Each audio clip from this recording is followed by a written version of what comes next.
ನಮಸ್ಕಾರ ಸ್ನೇಹಿತರೆ ಎಲ್ಲರಿಗೂ. ಇವಾಗ ಮಧ್ಯಾಹ್ನ ಆಗಿದೆ. ಈಗ ವ್ಲಾಗನ್ನು ಸ್ಟಾರ್ಟ್ ಮಾಡ್ತಾ ಇದ್ದೀನಿ. ಇದು ಬಂದು ಓಲ್ಡ್ ವಿಡಿಯೋ. ಎಲ್ಲರಿಗೂ ಗೊತ್ತಿರುತ್ತೆ, ಹಂಪಿ ಉತ್ಸವ ತುಂಬ ಜನಕ್ಕೆ ಗೊತ್ತಿರುತ್ತೆ.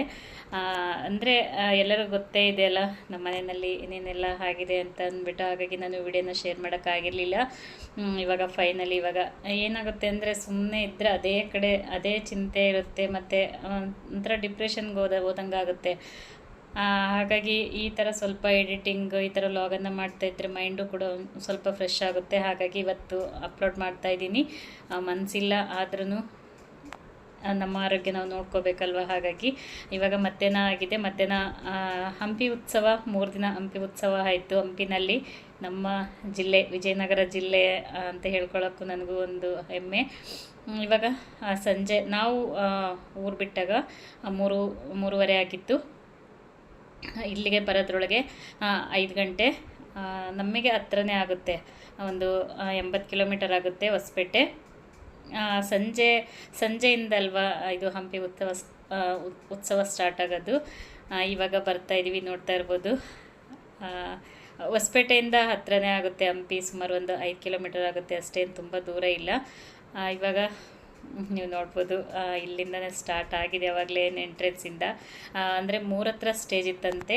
ನಾವು ಹೋಗಿದ್ದು MP ಪ್ರಕಾಶ್ ಸ್ಟೇಜ್ ಹತ್ರ, ಅಂದರೆ MP ಪ್ರಕಾಶ್ ನಗರ ಅಂತ ಅಂತಾರೆ. ಅಲ್ಲಿ ಸ್ಟೇಜ್, ಅಂದರೆ ದೊಡ್ಡ ಸ್ಟೇಜ್ ಅಲ್ಲೇ ಹಾಕಿದ್ದು.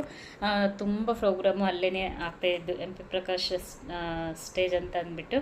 ಅಲ್ಲಿ ಇವಾಗ ನಾವು ದೇವಸ್ಥಾನಕ್ಕೆ ಹೋಗೋಣ, ಹೇಗಿದ್ರು ಬಂದಿದ್ವಿ ಅಲ್ವಾ, ದೇವಸ್ಥಾನಕ್ಕೆ ಹೋಗೋಣ. ನೋಡಿ, ಇಲ್ಲೊಂದು ಸ್ಟೇಜ್ ಇದೆ. ಸುಮಾರು ಒಂದು 3-4 ಕಡೆ ಸ್ಟೇಜ್ ಹಾಕಿದ್ರಂತೆ. ಇವಾಗ ದೇವಸ್ಥಾನಕ್ಕೆ ಹೋಗೋಣ ಅಂತ ಅಂದ್ಬಿಟ್ಟು ಹೋಗ್ತಾಯಿದ್ದೀವಿ. ನಾನು ಇವಾಗ ಸುಮಾರು ಒಂದು 3 ವರ್ಷ ಅಂದ್ಕೊತೀನಿ, ಆವಾಗ ಹಾಕಿದ್ದೆ ನಾನು ಹಂಪಿ ವ್ಲಾಗನ್ನು. ಬೇಕಿದ್ದರೆ ನೋಡಿ ಆ ವ್ಲಾಗನ್ನು ನೋಡಿ. ಇಲ್ಲಿ ನೀವು ಹಂಪಿ ಅಂದರೆ ದೇವಸ್ಥಾನಕ್ಕೆ ಹೋಗ್ಬೇಕಾದ್ರೆ ನೀವು ಈ ಸಾಸಿವೆಕಾಳು ಗಣಪ, ಹಾಗೆ ಕಡಲೆಕಾಳು ಗಣಪ, ಇವನ್ನೆಲ್ಲ ನೀವು ನೋಡ್ಬೋದು. ಇವು ಕಂಬಗಳು ನೋಡಿ. ತುಂಬ ಅಂದರೆ ತುಂಬ ಬಿಸಿಲಿತ್ತು, ಸಿಕ್ಕಾಬಟ್ಟೆ ಬಿಸಿಲಿತ್ತು. ಆಗಲೇ ಸಂಜೆ ಆಗ್ತಾ ಬಂದಿದೆ. ಸಂಜೆ ಆದ್ರೂ ತುಂಬ ಅಂದರೆ ಸಿಕ್ಕಾಬಟ್ಟೆ ಬಿಸಿಲಿತ್ತು. ಇದು ಕೂಡ ಮಂಟಪನೇ. ನಾನು ಹೇಳೋದಿಷ್ಟೇ, ಹಂಪಿ ಯಾರಾದರೂ ಅಂದರೆ ಇವಾಗ ಸಮ್ಮರ್ ಹಾಲಿಡೇ ಇದೆ ನೋಡಿ, ಬನ್ನಿ ಹಂಪಿ ನೋಡಿ. ತುಂಬ ಅಂದರೆ ತುಂಬ ಚೆನ್ನಾಗಿದೆ. ನೀವು ಹಂಪಿ ನೋಡಬೇಕಂದ್ರೆ 1 ದಿನ 2 ದಿನಕ್ಕಾಗಲ್ಲ. ಇದು ಬಂದು 3 ದಿನ ಬೇಕಂತೆ. ನಾವು ಹಂಪಿ ಪೂರ್ತಿ ನೋಡಬೇಕು ಅಂತಂದರೆ 3 ದಿನ ಬೇಕಂತೆ ಹಂಪಿನ ಸುತ್ತೋದಕ್ಕೆ. ನೋಡಿ, ಇವಾಗ ನಾವಿಲ್ಲಿ ದೇವಸ್ಥಾನಕ್ಕೆ ಹೋಗ್ತಾ ಇದ್ದೀವಿ. ತುಂಬ ದಿನ ಆಗಿತ್ತಲ್ಲ ಬಂದು, ಹಾಗೆ ಇನ್ನೂ ಟೈಮ್ ಇತ್ತು. 6 ಗಂಟೆಯಿಂದೆಲ್ಲ ಸ್ಟಾರ್ಟ್ ಆಗೋದು ಫಂಕ್ಷನ್ನ. ಹಾಗಾಗಿ ಇವಾಗ ದೇವಸ್ಥಾನಕ್ಕೆ ಹೋಗಿ ಬರೋಣ ಅಷ್ಟರಲ್ಲಿ ಅಂತ ಅಂದ್ಬಿಟ್ಟು ಹೋಗ್ತಾಯಿದ್ದೀವಿ. ನೋಡಿ, ಇಲ್ಲಿ ಕೂಡ ಇದು ಎಂಟ್ರೆನ್ಸು. ಹಂಪಿ ಉತ್ಸವ ಅಂದರೆ ಇಲ್ಲಿ ಏನೇನೋ ಎಕ್ಸಿಬಿಷನ್ ಅಂದರೆ ಎಲ್ಲ ಇಟ್ಟಿದ್ರು ಇಲ್ಲಿ, ಅಂದರೆ ಫ್ಲವರ್ ಶೋ ಅಂತೆ ಅದೆಲ್ಲ ಇಟ್ಟಿದ್ರು. ನಾವೇನೇ ಹೋಗಲಿಲ್ಲ, ಇಲ್ಲಿ ಗಾಡಿನ ಪಾರ್ಕ್ ಮಾಡಿ, ಅಂದರೆ ನಮ್ಮ ಮನೆ ಹತ್ರ ನಮ್ಮ ಫ್ರೆಂಡ್ಸು ಎಲ್ಲ ಕೂಡ ಬಂದಿದ್ವಿ ಇಲ್ಲಿಗೆ, ಟೀಚರ್ಸ್ ಎಲ್ಲ ಬಂದಿದ್ವಿ. ಇವಾಗ ಹೋಗ್ತಾಯಿದ್ದೀವಿ ದೇವಸ್ಥಾನಕ್ಕೆ.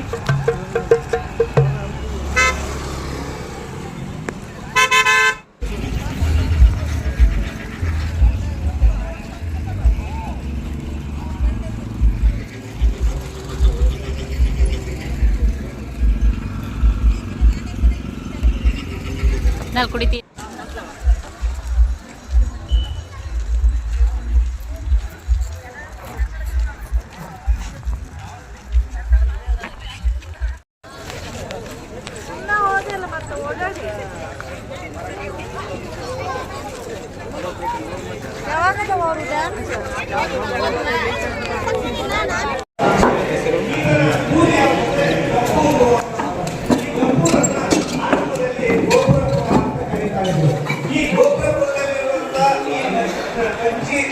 ಆಚರಿಸಲ ಶಿಷ್ಯರಾದಂತ ಗಬ್ಬೂರು ಹಂಪಣ್ಣ ಅಂತ ಬರ್ತಾರೆ. ಹಂಪಣ್ಣ ಅಂದ್ರೆ ಅದು ಪಂಪಣ್ಣ ಅಂತಾನೆ ಅರ್ಥ. ಯಾಕಂದ್ರೆ ಹಳೆಗನ್ನಡದಲ್ಲಿ ಹಕಾರ ಇದ್ದುವಂತದ್ದು ಕೂಡ ಹೊಸಗನ್ನಡದಲ್ಲಿ ಪಕಾರ ಆಗ್ತದೆ ಅಂತ. ಹಂಪಣ್ಣ ಅಂದ್ರೆ ಅದು ಪಂಪಣ್ಣ ಅನ್ನುವಂತ ಅರ್ಥದಲ್ಲೇ ಗಮನಿಸೋದಾದ್ರೆ, ಆತ ಮತ್ತು ಆತನ ಶಿಷ್ಯ ಅಜ್ಜಪ್ಪಯ್ಯ, ಗಬ್ಬೂರು ಅಜ್ಜಪ್ಪಯ್ಯ ಇಬ್ಬರು ಕೂಡ ತತ್ವಪದಕಾರ. ಪ್ರತ್ಯೇಕವಾಗಿ ಅಜ್ಜಪ್ಪಯ್ಯನ ಅಂಕಿತನಾಮ, ಪ್ರತ್ಯೇಕವಾಗಿ ಶರಣರು ಏನು ಅಂಕಿತ, ಈ ಕೂಟ ಅನ್ನುವಂಥದ್ದು ಏನಂದ್ರೆ ಸಮಾಗಮ ಅಂತ. ಅಂದ್ರೆ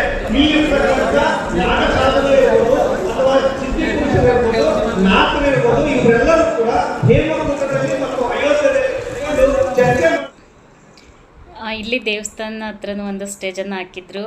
ಅದು ನಿಮಗೆ ನಾನು ನಾನು ಅಲ್ಲಿ ಮ್ಯೂಟ್ ಮಾಡೋಕ್ಕೆ ಹೋಗಿಲ್ಲ. ಅದ್ರದ್ದು ಏನು ಹಂಪಿದು ಸ್ಟೋರಿ ಹೇಳ್ತಾ ಇದ್ರಲ್ವ, ಹಾಗಾಗಿ ನಿಮಗೂ ಗೊತ್ತಾಗಲಿ ಅಂತ ಅಂದ್ಬಿಟ್ಟು ಅದನ್ನು ಹಾಕಿದೆ. ಅಂದರೆ ಪ್ರವಚನ ಏನು ನಡೀತಾ ಇರುತ್ತೆ ನೋಡಿ, ಆ ಥರ ನಡೀತಾ ಇತ್ತು. ಅದರದ್ದು ಕತೆ, ಹಂಪಿದು ಸ್ಟೋರಿ ನೋಡಿ. ಈ ಥರ ಕಾಣುತ್ತೆ ಹಂಪಿ ದೇವಸ್ಥಾನ. ನಾವೀಗ ದರ್ಶನ ಮಾಡಿಕೊಂಡು ದೇವಸ್ಥಾನ ಹಿಂದೆ ಇದು ನೀವು ನೋಡ್ತಿರಲ್ಲ ಗೋಪುರ ಉಲ್ಟಾ ಕಾಣುತ್ತೆ. ಯಾರಾದರೂ ಹಂಪಿ ಬಂದರೆ ಟ್ರೈ ಮಾಡಿ, ತುಂಬ ಅಂದರೆ ತುಂಬ ಚೆನ್ನಾಗಿದೆ.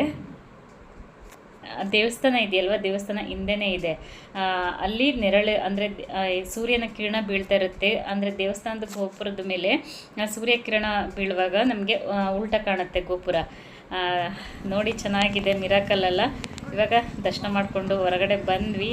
ಇಲ್ಲಿ ಒಂದು ಕಲ್ಯಾಣಿ ಇತ್ತು ನೋಡಿ. ಸಂಜೆ 5:30 ಆಗಿದೆ. 5:30 ಆದ್ರೂ ಎಷ್ಟು ಬಿಸಿಲಿದೆ ಅಂತ ಅಂದ್ಬಿಟ್ಟು, ನೀವು ಹಂಪಿ ನೋಡಬೇಕಂದ್ರೆ ಬೆಳಗ್ಗೆ 5:05ಗೆ ಬರಬೇಕು ಹಂಪಿ ನೋಡೋದಕ್ಕೆ. ಮತ್ತು ಬಿಸಿಲಂದರೆ ಆಗಲ್ಲ, ತುಂಬ ಅಂದರೆ ತುಂಬ ಪ್ಲೇಸ್ ಇದೆ. ನೀವು ಇಲ್ಲಿ ಆಟೋಗಳು ಸಿಗ್ತವೆ ನಮಗೆ. ಎಲ್ಲ ಪ್ಲೇಸನ್ನು ತೋರ್ಸೋಕ್ಕಾಗಲ್ಲ, ಮೇನು ಪ್ಲೇಸನ್ನು ತೋರಿಸ್ತಾರೆ. ಸುಮಾರು ಒಂದು 5-6 ಪ್ಲೇಸನ್ನು ತೋರಿಸ್ತಾರೆ. ಅದಕ್ಕೆ ಎಷ್ಟಂತ ಅಂದರೆ ಒಬ್ಬರಿಗೆ ಎಷ್ಟಂತ ಅಮೌಂಟ್ ಇರುತ್ತೆ, ಟಿಕೆಟ್ ಇರುತ್ತೆ. ನಾವು ಗಾಡಿನ ಮಾಡಿಕೊಂಡು ವೆಹಿಕಲ್ ಮಾಡಿಕೊಂಡು ಹೋಗ್ಬೋದು.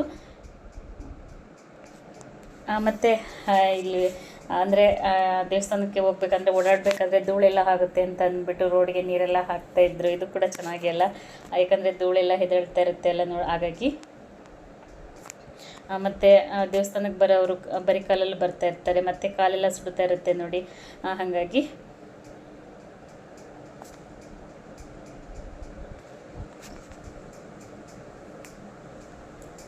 ನಾವು ಹೋಗುವಾಗ ಅಷ್ಟು ಜನ ಇರಲಿಲ್ಲ. ಆಮೇಲೆ ಸಂಜೆ ಆಗ್ತಾ ತುಂಬ ಜನ ಬರೋದಕ್ಕೆ ಸ್ಟಾರ್ಟ್ ಮಾಡಿದರು ನೋಡಿ. ನೀವು ನೋಡ್ತಾ ಇರ್ಬೋದು. ಇವಾಗ ನಾವು ದರ್ಶನ ಮಾಡಿಕೊಂಡು ಇವಾಗ ನಾವು ಏನಲ್ಲಿ ಸ್ಟೇಜ್ ಇತ್ತು ನೋಡಿ, ಫಂಕ್ಷನ್ ನಡೀತಿತ್ತಲ್ವ, ಈಗ ಅಲ್ಲಿಗೆ ಹೋಗ್ತಾ ಇದ್ದೀವಿ.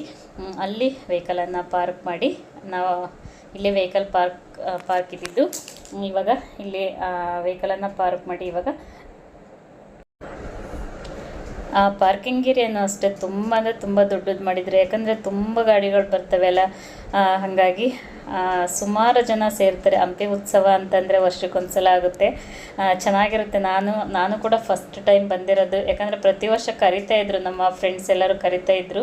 ಅಂದರೆ ಬಂದಿರಲಿಲ್ಲ, ಏನಾದರೂ ಒಂದು ಕಾರಣ ಇರುತ್ತೆ ನೋಡಿ, ಹಂಗಾಗಿ ಬಂದಿರಲಿಲ್ಲ. ಎಲ್ಲದಕ್ಕೂ ಟೈಮ್ ಅಂತ ಬರಬೇಕಲ್ವ, ಹಂಗಾಗಿ ಈ ಸಲ ಅದೇನೋ ಗೊತ್ತಿಲ್ಲ, ಅನ್ಎಕ್ಸ್ಪೆಕ್ಟೆಡಾಗಿ ಹೊರಡ್ತೀವಿ. ಎಲ್ಲಾದರೂ ಹೋಗ್ಬೇಕಂತಂದರೆ ಯಾವುದೇ ಪ್ಲ್ಯಾನ್ ಇರಲ್ಲ ಫಸ್ಟಿಗೆ. ಹಿಂಗೆ ಯಾರಾದರೂ ಕರೀತಾರೆ ಎಲ್ಲ, ಫ್ರೆಂಡ್ಸ್ ಆಗಿರ್ಬೋದು, ನಮ್ಮ ಏನು ಅಕ್ಕಪಕ್ಕದ ಮನೆ ಈ ಥರ ಫ್ರೆಂಡ್ಸ್ ಇರ್ತಾರೆ ನೋಡಿ, ಅದು ಕರೀತಾರೆ ಎಲ್ಲ. ಆಯಿತು ಹೋಗೋಣ ಅಂತ ಅಂದ್ಬಿಟ್ಟು ಹೊರಟು ಬರ್ತಾ ಇರ್ತೀವಿ ಅಷ್ಟೇ. ಪ್ಲ್ಯಾನ್ ಅಂತೂ ಇರಲ್ಲ, ಫಸ್ಟೇ ಇಂಥ ಹತ್ರ ಹೋಗ್ಬೇಕಂತ ಏನಿರಲ್ಲ ನೋಡಿ. ಇವಾಗ ಇಲ್ಲಿ ಅಂದರೆ ಅಲ್ಲಿ ಪಾರ್ಕ್ ಮಾಡೋಕ್ಕೆ ಹೋದ್ವಿ, ಅಲ್ಲಿ ಇಲ್ಲ ಇನ್ನೊಂದು ಹತ್ರ ಇದೆ ಅಂತ ಅಂದರು. ಅಂದರೆ ಬೇರೆ ಬೇರೆ VIP ಮತ್ತು ಬೇರೆ ಬೇರೆ ಎಲ್ಲ ಇಲ್ಲಿ ಪಾರ್ಕಿಂಗನ್ನು ಮಾಡಿದರು. ಬೇರೆ ಬೇರೆ ಕಡೆ ಮಾಡಿದರು. ಮಾಮೂಲಿ ಪಾರ್ಕಿಂಗು, VIP ಪಾರ್ಕಿಂಗ್ಗಳು ಆ ಥರ ಎಲ್ಲ ಮಾಡಿದರು. ಇವಾಗ ಇಲ್ಲಿ ಬಂತೀವಿ, ನೋಡ್ತಾ ಇದ್ದೀರಲ್ಲ ಎಷ್ಟು ಚೆನ್ನಾಗಿ ಕಾಣ್ತಾ ಇತ್ತಲ್ಲ. ಇನ್ನು ಸಂಜೆ ಇನ್ನೂ ಬೆಳಕಿತ್ತು. ನಿಮಗೆ ಸಂಜೆ ಹೋಗ್ತಾ ಗೊತ್ತಾಗುತ್ತೆ. ನಮ್ಮ 6 ಗಂಟೆಯಿಂದ ಫಂಕ್ಷನ್ನ ಸ್ಟಾರ್ಟ್ ಆಗಿದ್ದು. ಕೆಲವೊಂದು ನಾನಿಲ್ಲಿ ಹಾಗೆ ರಿಯಲಾಗಿ ಹಾಕಿದ್ದೀನಿ, ಯಾರೆಲ್ಲ ಬಂದಿದ್ದರು, ಹೀರೋಗಳು, ಹೀರೋಯಿನ್ಗಳು ಯಾರೆಲ್ಲ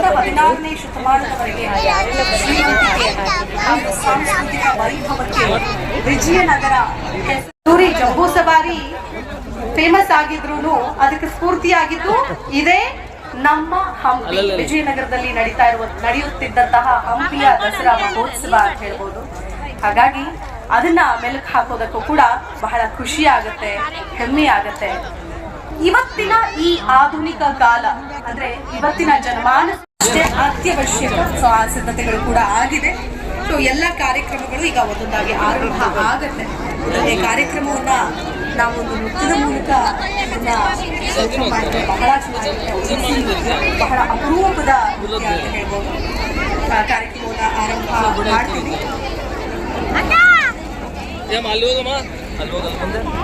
ಕೇಳಿದೀವಲ್ವ ನಾವೀಗ? ಹೌದು ನೋಡಿ, ಈ ಸೃಷ್ಟಿಕರ್ತ ಬೇರೆ ಯಾರು ಅಲ್ಲ, ಮಾಜಿ ಸಚಿವರಾದಂತಹ ದಿವಂಗತ MP ಪ್ರಕಾಶ್ ಅವರು. ಅವರನ್ನ ನೆನೆಯದೇ ಕಾರ್ಯಕ್ರಮವನ್ನ ಆರಂಭ ಮಾಡಿದ್ರೆ ಬಹುಶಃ ಅಪೂರ್ಣ ಅಂತ ಅನ್ಸುತ್ತೆ. ಕನ್ನಡ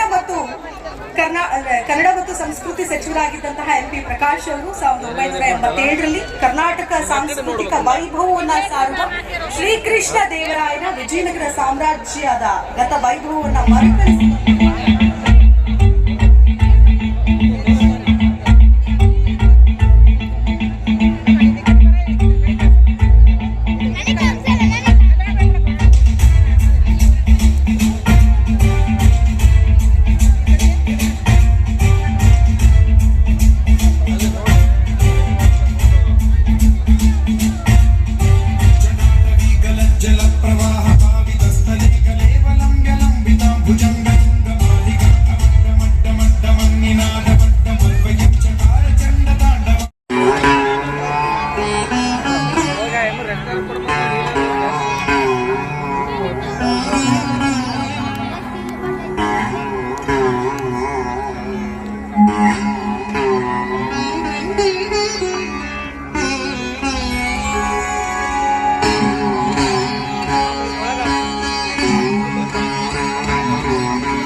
ಓಕೆ, ಮುಂದಿನ ಒಂದು ಸಣ್ಣ ಪ್ರಶ್ನೆ. ಹಂಪಿ ಹಿಂದಿನ ರಾಜಧಾನಿಯಾಗಿದ್ದ ಭಾರತೀಯ ಸಾಮ್ರಾಜ್ಯವನ್ನ ಹೆಸರಿಸಿ. ಯಾವುದು? ನಾವು ಯಾವ ಜಿಲ್ಲೆಯಲ್ಲಿ ವಿಜಯನಗರ. ಅಷ್ಟೇ, ನಾನು ಹೇಳಿಲ್ವಾ? ತುಂಬಾ ಸಿಂಪಲ್ ಆಗಿರೋ ಪ್ರಶ್ನೆ ಕೇಳ್ತೀನಿ. ನಿಮ್ ಟೀಚರ್ ಸ್ಕೂಲ್ ಕೇಳ್ತಿದ್ರಲ್ಲ, ಅಷ್ಟು ಕಷ್ಟವಾಗಿರೋ ಪ್ರಶ್ನೆ ಕೊಡೋದೇ ಇಲ್ಲ, ಯಾಕಂದ್ರೆ ನನಗೂ ಗೊತ್ತಿಲ್ಲ ಆನ್ಸರ್ಸ್, ಅದಕ್ಕೆ. ಓಕೆ, ಇನ್ನೊಂದ್ ಸ್ವಲ್ಪ ಟೈಮ್ ಇದೆ ಅಂತ ನಾನು ನೋಡ್ಕೊಂಡು ಬಂದಿರೋದೆ. ಕೆಲವೊಂದು ವಿರೂಪಾಕ್ಷ ದೇವಾಲಯದ ಇನ್ನೊಂದು ಹೆಸರೇನು? ಚನ್ನಕೇಶವ ದೇವಾಲಯ, ಪಂಪಾಪತಿ ದೇವಾಲಯ, ಹೊಯ್ಸಳೇಶ್ವರ ದೇವಾಲಯ. ಪಂಪಾಪತಿ ದೇವಾಲಯ. ನನಗೆ ಸ್ಟಾಪ್ ಮಾಡಿ ಅಂತ ಹೇಳೋದಾಯ್ತು. ನಾವೆಲ್ಲ ಮಾಡಿ ಸ್ಟಾರ್ಟ್ ಮಾಡ್ಬೇಕು, ನೀವು ಹಂಗೆ ಕೇಳ್ಬೇಕಿತ್ತು. ಹೌದಾ? ಹಲೋ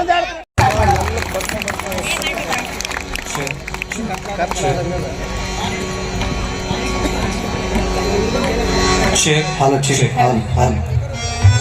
ಹಲೋ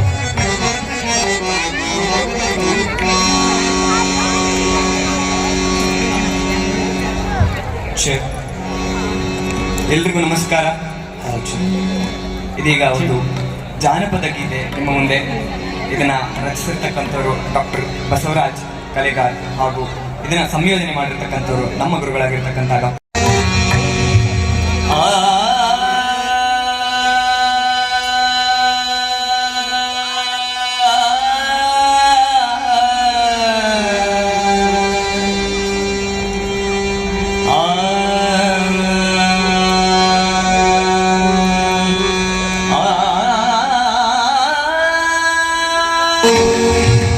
ಮನುಜನ ಬದುಕು ಅಂತಲೇ ಬಾರು ಇರುವತನ, ಮನುಜನ ಬದುಕು ಮೂರೇ ದಿನ ನಗುತ್ತಲೇ ಬಾರು ಇರುವತನ.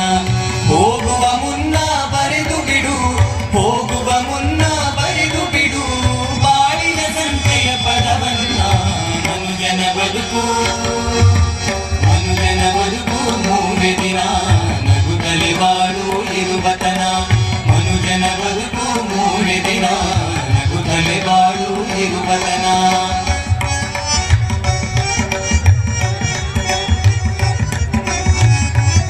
ನಿಮ್ಮ ಮುಂದೆ ಅದ್ಭುತವಾದ ನೃತ್ಯ ಸಂಯೋಜನೆಯನ್ನೊಳಗೊಂಡ ರಾಮಾಭ್ಯುದಯಂ ಇನ್ನು ಕೆಲವೇ ಕ್ಷಣಗಳಲ್ಲಿ Bhushan, Chiranjeevi Abhignan Vedant Bhushan will be presenting conceptual ballet Ramabhyudaya based on Navarasa Shloka on Rama. Commencing with the Ekashloki Ramayana, followed by elaborate depiction of Navarasa from Ramayana. Navarasa Ramayana, which has got all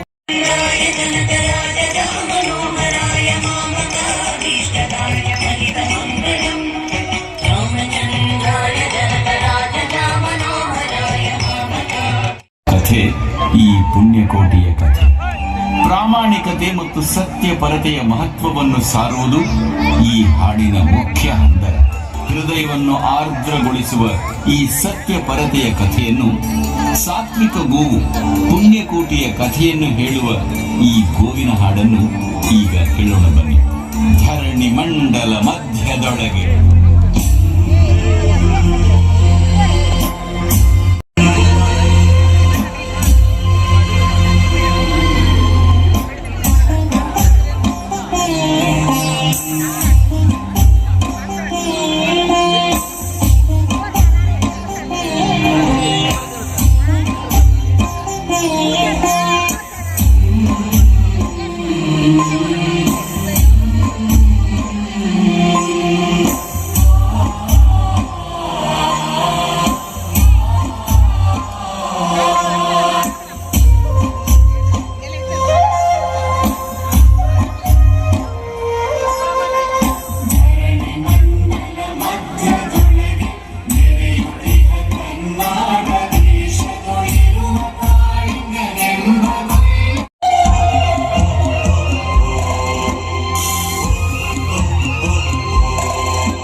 Hampi ಉತ್ಸವವನ್ನು ಉಪಯೋಗಿಸಿಕೊಳ್ಳಲಾಗಿದೆ sir.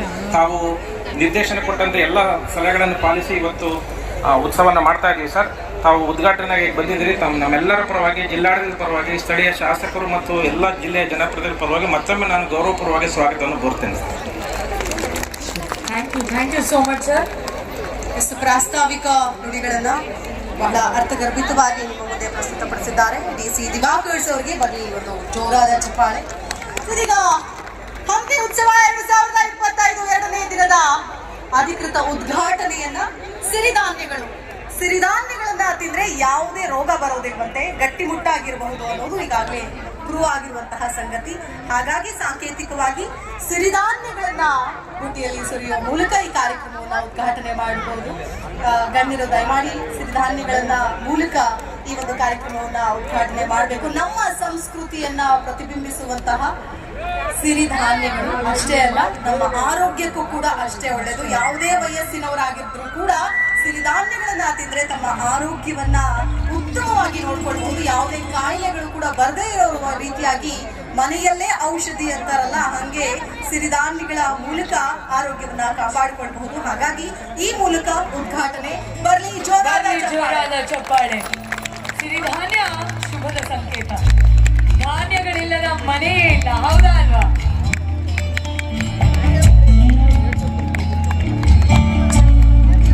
ಎಷ್ಟು ವಿಭಿನ್ನವಾದಂತಹ ಈ ಒಂದು ಯೋಚನೆ ಸಿರಿಧಾನ್ಯದ ಮೂಲಕ ಈ ಒಂದು ಎರಡನೇ ದಿನದ ಹಂಪಿ ಉತ್ಸವ 2025 ಉದ್ಘಾಟನೆ ಮಾಡಬೇಕು ಅನ್ನೋದೇ ಆ ಯೋಚನೆಗೆ ಬರಲಿ ಜೋರಾದ ಚಪ್ಪಾಳೆ ಸೇರಿ.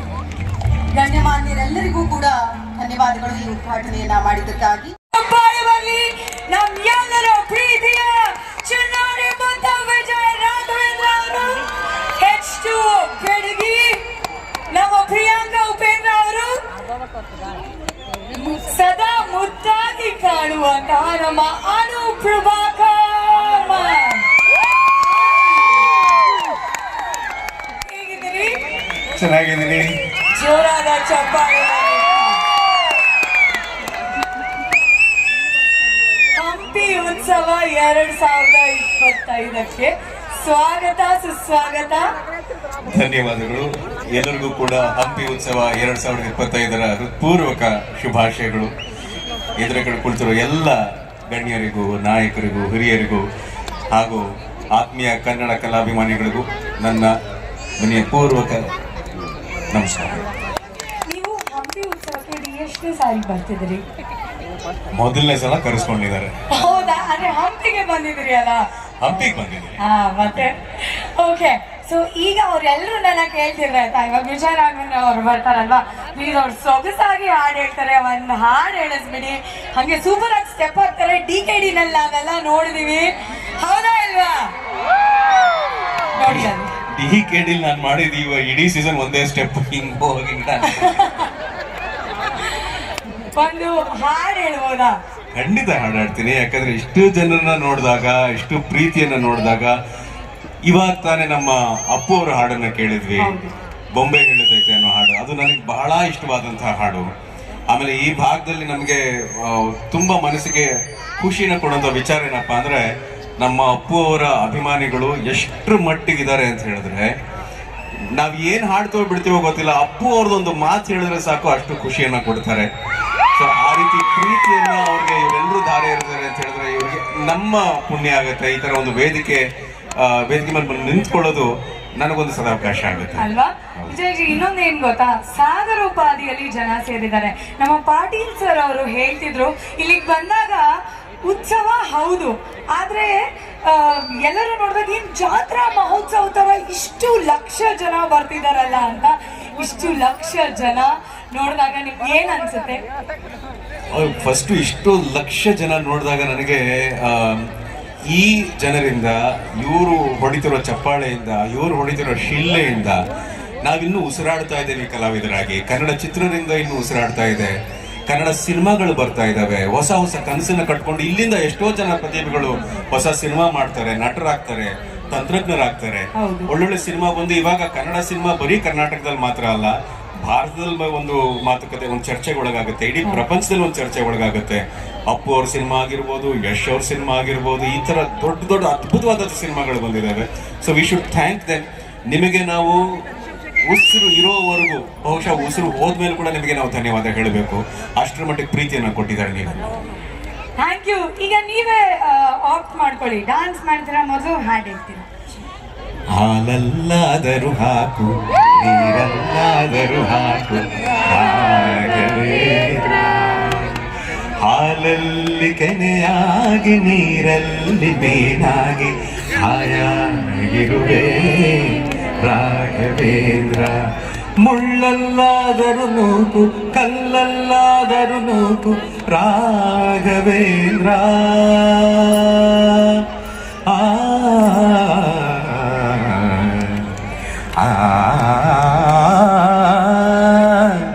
ಮುಳ್ಳಲ್ಲಾದರೂ ನೂಕು, ಕಲ್ಲಲ್ಲಾದರೂ ನೂಕು ರಾಘವೇಂದ್ರ. ಮುಳ್ಳಲ್ಲಿ ಮುಳ್ಳಾಗಿ, ಕಲ್ಲಲ್ಲಿ ಕಲ್ಲಾಗಿ ಒಂದಾಗಿರುವೆ ರಾಘವೇಂದ್ರ. ಬಿಸಿಲಲ್ಲೇ ಒಣಗಿಸು, ನೆರಳಲ್ಲೇ ಮಲಗಿಸು ರಾಘವೇಂದ್ರ. ಬಿಸಿಲಲ್ಲಿ ಕೆಂಪಾಗಿ, ನೆರಳಲ್ಲಿ ತಂಪಾಗಿ ನಗು ನಗುತ್ತಾ ಇರುವೆ ರಾಘವೇಂದ್ರ. ಹಾಲಲ್ಲಾದರೂ ಹಾಕು, ನೀರಲ್ಲಾದರೂ ಹಾಕು ರಾಘವೇಂದ್ರ. ಎಷ್ಟು ಸೊಗಸಾಗಿ ಹಾಡಿದೀಯ. ರಾಯರ ಆಶೀರ್ವಾದ ನಿಮ್ಮ ಮೇಲೆ ಸದಾ ಇರಲಿ. Thank you very much. ನಾನು ಒಂದು ಮಾತು ಹೇಳೋದಕ್ಕೆ ಇಷ್ಟಪಡ್ತೀನಿ. ಸಾಮಾನ್ಯವಾಗಿ ವೇದಿಕೆ ಮೇಲೆ ಹೋದಾಗ ಒಂದು ಹಾಡ್ತೀನಿ ಅಂತ ಅಂದಾಗ ನನಗಿಂತ ಮುಂಚೆ ಅವರೇ ಹಾಡೋಕ್ಕೆ ಶುರು ಮಾಡ್ಬಿಡ್ತಾರೆ ಈ ಹಾಡನ್ನ. ಯಾಕಂದ್ರೆ ಅಷ್ಟು ಸಲ ಅಷ್ಟು ಪ್ರೀತಿಯಿಂದ ಹಾಡನ್ನ ಹಾಡು ಅಂತ ಕೇಳ್ತಾರೆ, ನಾನು ಹಾಡ್ತೀನಿ. ಇದ್ರ ಜೊತೆಗೆ ನೀವು ಹೇಳಿದಾಗೆ ಗುರುರಾಯರ ಅನುಗ್ರಹದ ಜೊತೆಗೆ ಇವರೆಲ್ಲರ ಆಶೀರ್ವಾದ ನನಗೆ ಸಿಗುತ್ತೆ ಅನ್ನೋದಾದ್ರೆ ಆ ಹಾಡನ್ನು ಎಷ್ಟು ಬಾರಿ ಹಾಡೋದಕ್ಕೂ ನಾನು ತಯಾರಿದ್ದೀನಿ. ನಿಜ. ನಿಮ್ಮ ಸಿನಿಮಾದ ಒಂದು ಸೂಪರ್ ಆಗಿರುವಂತಹ ಡೈಲಾಗ್ ಹೇಳೋದಾದ್ರೆ, ಅಥವಾ ನಿಮ್ಮ ಫೇವ್ರೆಟ್ ಡೈಲಾಗ್ ಯಾವ್ದಾದ್ರು ಇದ್ರೆ ಅದು ಯಾವ್ದಾದ್ರು? ನಾನು ಆಕ್ಚುಲಿ ಸಿನಿಮಾಗಳಲ್ಲಿ ಅಷ್ಟು ದೊಡ್ಡದಾಗಿ ಡೈಲಾಗ್ಗಳು ಹೊಡೆದಿಲ್ಲ. ಇಲ್ಲಿ ಹೊಡೆದಿದ್ರೆ ನನ್ನ ತಮ್ಮ ಉಗ್ರಮಲ್ಲಿ ಹೊಡೆದಿದ್ದಾನೆ, ಬಗೀರಲ್ಲಿ ಹೊಡೆದಿದ್ದಾನೆ. ಹೌದು, ನಿಮ್ ಶ್ರೀ ಮುರಳಿ ಅವನ ತರ ಡೈಲಾಗ್ ಹೊಡೆಯಕ್ ನನಗೆ ಬರಲ್ಲ. ನಾವೇನಿದ್ರು ಒಂದ್ ಸ್ವಲ್ಪ ಈ ಮಂಗನಾಟ ಆಡ್ಕೊಂಡು, ಕಾಮಿಡಿ ಮಾಡ್ಕೊಂಡು, ಅಥವಾ ರೊಮ್ಯಾನ್ಸ್ ಮಾಡ್ಕೊಂಡು, ಅಥವಾ ಸ್ವಲ್ಪ ಹತ್ಕೊಂಡು ಇವೆಲ್ಲ ಮಾಡಿರೋ ರೂಢಿ. ಅದ್ರ ಜೊತೆಗೆ ಸೇವಂತಿ ಸಿನಿಮಾ ನೆನಪಿದೆಯಾ? ಜಾಜಿ ಮಲ್ಲಿಗೆ ನೋಡೆ ಸೋಜುಗದ ಹೂವೆ ನೋಡೆ ಎನ್ನ ಮ್ಯಾಲ ಮುನಿವಾರೆ ಜಾಜಿ ಮಲ್ಲಿಗೆ ನೋಡೆ ಸೋಜುಗದ ಹೂವೆ ನೋಡೆ ಎನ್ನ ಮ್ಯಾಲ ಮುನಿವಾರೆ ಕಮಲದ ಹೂ ನಿನ್ನ ಕಾಣದೆ ಇರಲಾರೆ ಮಲ್ಲಿಗೆ ಮಾಯೆಯೋ ಕೇದಿಗೆ ಗರಿ ನಿನ್ನಾಗಲಿ ಇರಲಾರೆ ಮಲ್ಲಿಗೆ ಮಾಯೆಯೋ ಜಾಜಿ ಮಲ್ಲಿಗೆ ನೋಡೆ ಸೋಜುಗದ ಹೂವೆ ನೋಡೆ ಎನ್ನ ಮ್ಯಾಲ ಮುನಿವಾರೆ ಎನ್ನ ಮ್ಯಾಲ ಮುನಿವಾರೆ ಎನ್ನ ಮ್ಯಾಲ ಮುನಿವಾರೆ. Super wonderful. ಆಕ್ಚುಲಿ ಖುಷಿ ವಿಷಯ ಏನು ಅಂತಂದ್ರೆ ಬನ್ನಿ ಬನ್ನಿ ಬನ್ನಿ, ಹಂಪಿ ಉತ್ಸವ ಎಂತ ಒಂದು ದೊಡ್ಡ ಅದ್ದೂರಿ ಹಬ್ಬ. ನಮ್ಮೆಲ್ಲ ಕಲಾವಿದ್ರು ವೇದಿಕೆ ಮೇಲೆ ಬಂದ್ರೆ ಇನ್ನಷ್ಟು ದೊಡ್ಡ ಹಬ್ಬ. ಅಂಥದ್ರಲ್ಲಿ ಅವ್ರು ಹಾಡಾಡ್ತಾ ಇದ್ರೆ ಮಾತಾಡ್ತಾ ಇದ್ರೆ ನಮ್ಗೆ ಇನ್ನಷ್ಟು ಹಾಡಾಡ್ಬೇಕು ಅವರು ಮತ್ತೆ ಅಂತ ಅನ್ಸುತ್ತೆ. ನಮ್ಮೆಲ್ಲರ ಪ್ರೀತಿಯ ಪ್ರಿಯಾಂಕಾ ಉಪೇಂದ್ರ ಮಾಡ್ಕೊಳ್ತಾ ಇದೀವಿ. Of course, the most beautiful evergreen. ಅವ್ರನ್ನ ಯಾವಾಗ ನೋಡಿದ್ರು ಹಾಗೆ ಇರ್ತಾರೆ. ಹೌದು, ಮಾಡ್ಕೊಳ್ತಾ ಇದೀವಿ. ಅನೂಪ್ ಪ್ರಭಾಕರ್ ನಿಮ್ಮೆಲ್ಲರ ಜೋರಾದ ಚಪ್ಪಾಳೆಯೊಂದಿಗೆ ಇನ್ನೇನು ಸ್ವಲ್ಪ ಹೊತ್ತಿನಲ್ಲಿ ಅದ್ಭುತವಾದಂತ ಕಲಾವಿದ್ರು ಇವರು. ಸೊ ವಶಿಷ್ಠ ಸಿಂಹ ಅವರು ಕೂಡ ಇನ್ನೇನು ಸ್ವಲ್ಪ ಹೊತ್ತಲ್ಲಿ ನಮ್ಮ ವೇದಿಕೆಯನ್ನ ಅಲಂಕರಿಸ್ತಾರೆ.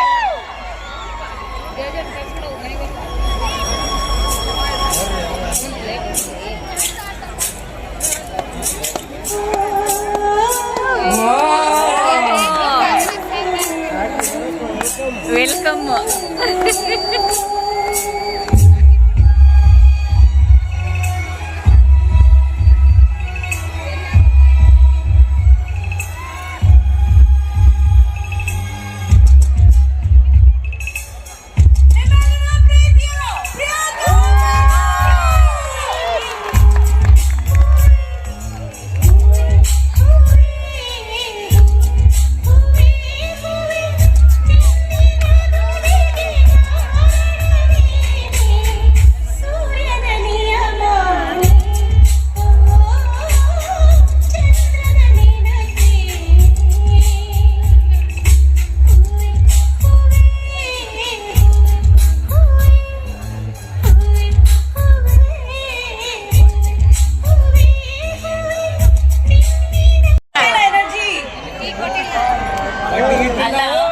ಎಷ್ಟು ಪ್ರೀತಿಯಿಂದ ಅಷ್ಟೇನಾ ಎನರ್ಜಿ ಅಂತ ಕೇಳ್ತಾ ಇದ್ದಾರೆ ಬೆಂಗಳೂರಿಂದ ಬಂದು.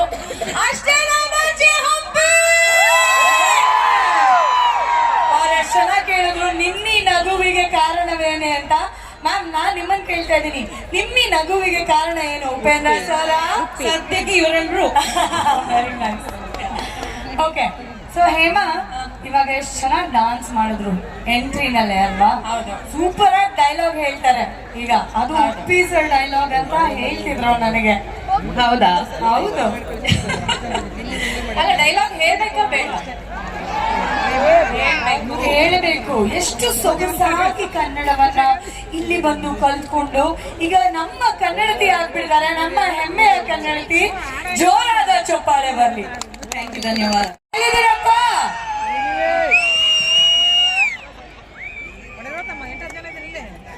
Ladies and gentlemen, presenting the very beautiful Anup Prabhakar ma'am on stage.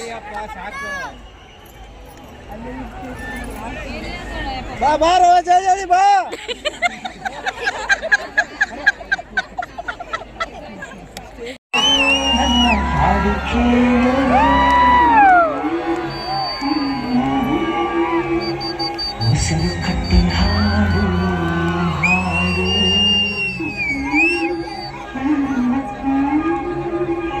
ಉಸಿರು ನಿಂತರೆ ನಿಮಗೆ ನಷ್ಟ ನೋಡು.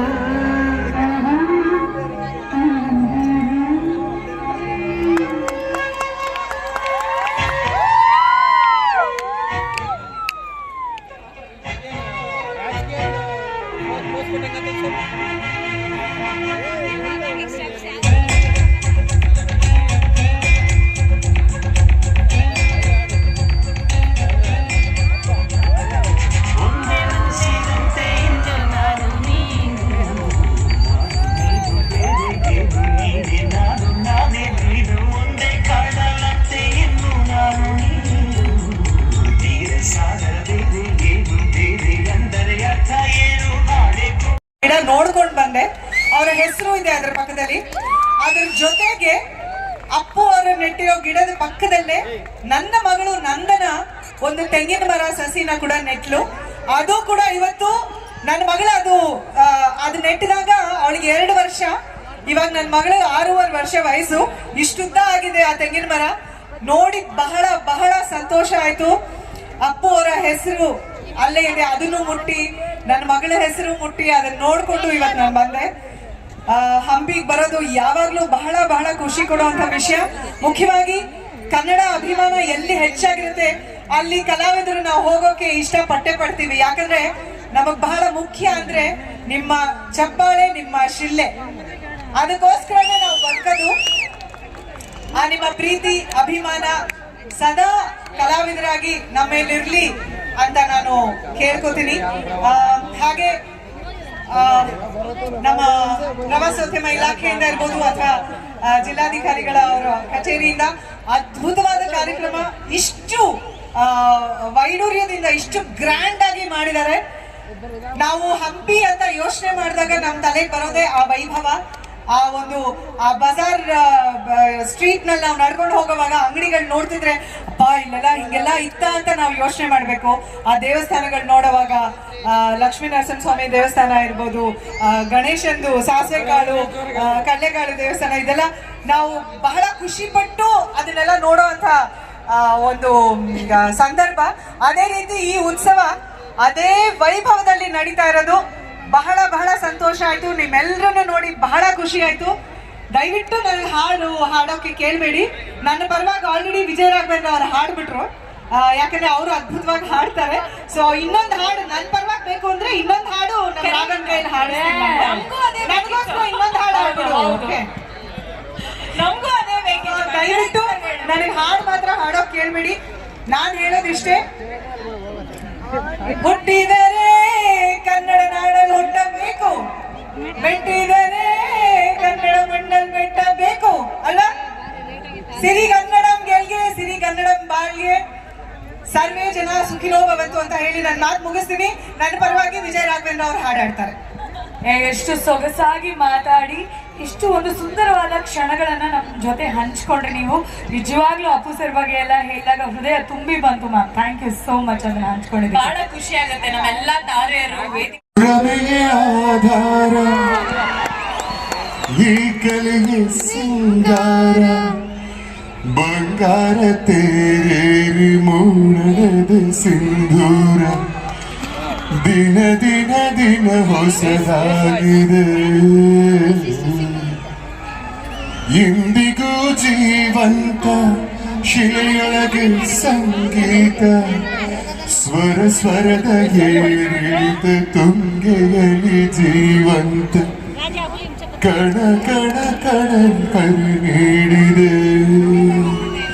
ನೀನೊಮ್ಮೆ ಬಂದೇ ಹಿತವಾಗಿ ಹಾಡು, ಕೇಳಿಸದೆ ಕಲ್ಲು ಕಲ್ಲಿನಲ್ಲಿ ಕನ್ನಡ ನುಡಿ, ಕನ್ನಡ ನುಡಿ ಕಾಣಿಸದೆ ಹೊನ್ನ ಚರಿತೆಯಲ್ಲಿ ಹಂಪೆಯ ಗುಡಿ, ಹಂಪೆಯ ಗುಡಿ. ವೈಭವದ ತವರು ಕೂಗಿದೆ, ಪ್ರೀತಿಸುವ ಹೃದಯ ಬೇಡಿದೆ, ಕೇಳು ನೀನು. ಎಲ್ರಿಗೂ ನಮಸ್ಕಾರ. ಹೇಗಿದ್ದೀರಿ?